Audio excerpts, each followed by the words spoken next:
Welcome to everyone.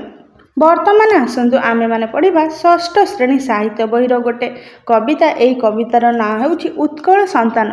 यही उत्कल संतान कविताटी आम नूतन परिवर्तित साहित्य बही 2026 मसीह जो नुआ साहित्य बही आसी नूतन पुस्तक आसी पुस्तकर अंश विशेष। यह होउछि गोटे पद्य एवं यह आमर उत्कल माता को नहीं यही पद्यटी रचित होइछि। यह नूतन भाव साहित्य बही संयोग करा जाइछि साहित्य सिंधु रे। वर्तमान यह विषय रे आमे किछि जानिबा। जेकोसी कविता जानिबा पूर्वरु कौनसी प्रबंध पढ़ा पूर्व प्रबंधर प्राबंधिक बा लेखक एवं कवितार कवि संपर्क में आम जाना आवश्यकता रही। तेबे आम जापर से कविताटी केउ संपर्क में रचित होइछि एवं तार उद्देश्य कौन। यही कवितार प्रथम आम जानिले कवि होउछन्ति ए जो फोटोटी आपण माने देखुछन्ति पिला माने ये होउछन्ति आमर मधुसूदन दास, जहाँ को आम उत्कलर गौरव बोलिकी कही जहाँ आमर ओडिशा प्रदेश गठन संभव हो पारथिला। ये होउछन्ति सेही मधुसूदन दास। मधुसूदन दास 1848 रु 1934 अर्थात से 1848 मसीह जन्म होते 1934 मसीह मृत्युवरण करते। उत्कल गौरव तांकु उत्कल गौरवर सम्मान दि जाइछि। उत्कल गौरव मधुसूदन दास कटक जिलार सत्यभामापुर में जन्मग्रहण करते। से उत्कल प्रदेश गठनर मुख्य पुरोधा अर्थात उत्कल प्रदेश गठन करने निमंते से विशेष भाव में अंशीदार रही पुरोधा कले पौरोहित करते। ओडिशा रे मधु बारिस्टर नाम परिचित अर्थात से आईन पाठ पढ़ी और बारिस्टर कार्य करते से ओडिशा रे मधु बारिस्टर कहुए। उत्कल संतान जाति इतिहास जननीर उक्ति आदि तांकर सारस्वत सृष्टि। सारस्वत कले से जो लिखि जाइछन्ति से जो बही गुड़िक लिखिछन्ति से बही मध्य उत्कलर संतान जाति इतिहास जननीर उक्ति यही सब लिखिछन्ति। भल देखु ये होउछन्ति उत्कल गौरव आमर मधुसूदन दास। उत्कल गौरव तांकर वर्तमान जो लिखिछन्ति यही कविताटीर जो ना रही आमर कविताटी रही उत्कल संतान। यही उत्कल संतान विषयटी से उत्कल जो संतान माने रही उत्कलीय माने रही से माने निज जाति देश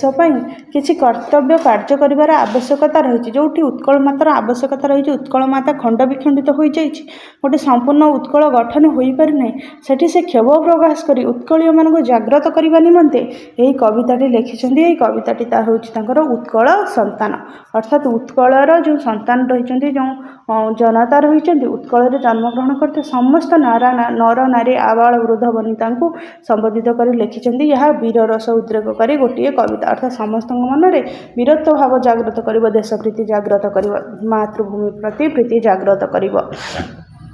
यह विषयटी आम वर्तमान पढ़ा।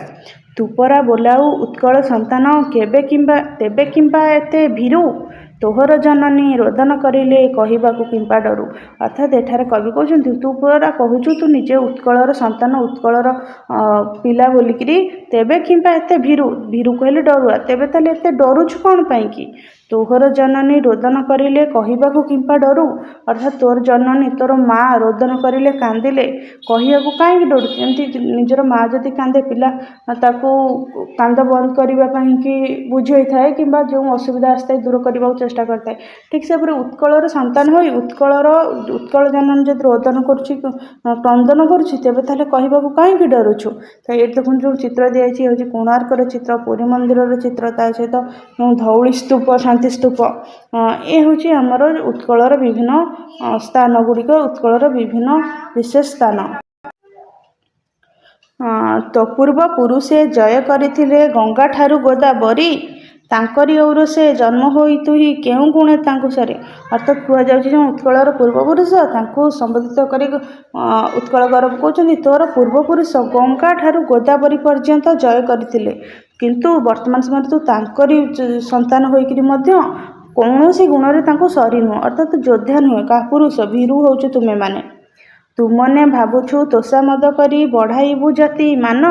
तोषा मदियार कुकुर प्रकृति अईठा पतरे ध्यान। अर्थात एठारे कवि कहउछन्ति मधुसूदन दास उत्कल गौरव कहउछन्ति किंतु भाबुछु युद्ध न करिकरी तोषामद करी कथा कहिकरी छल करिकरी जातिर मान बढ़ेबु कि किंतु ना ताहा नुहे तोषामदियार कुकुर प्रकृति जे तोषामदिया होइते तार कुकुर परी प्रकृति होइते तार ध्यानटा केवल अईठा पतर रे थाए सेहीपरि गोटे जातिर गर्व गौरव हीनस्ता होउची गोटे जातिर गर्व गौरव पदानत होउची तेणुकरी उत्कल संतान को जागृत करने कवि एठारे सत चेष्टा करिसेंति जातिर उन्नति से काहू करिबो स्वार्थे जार व्यस्त मन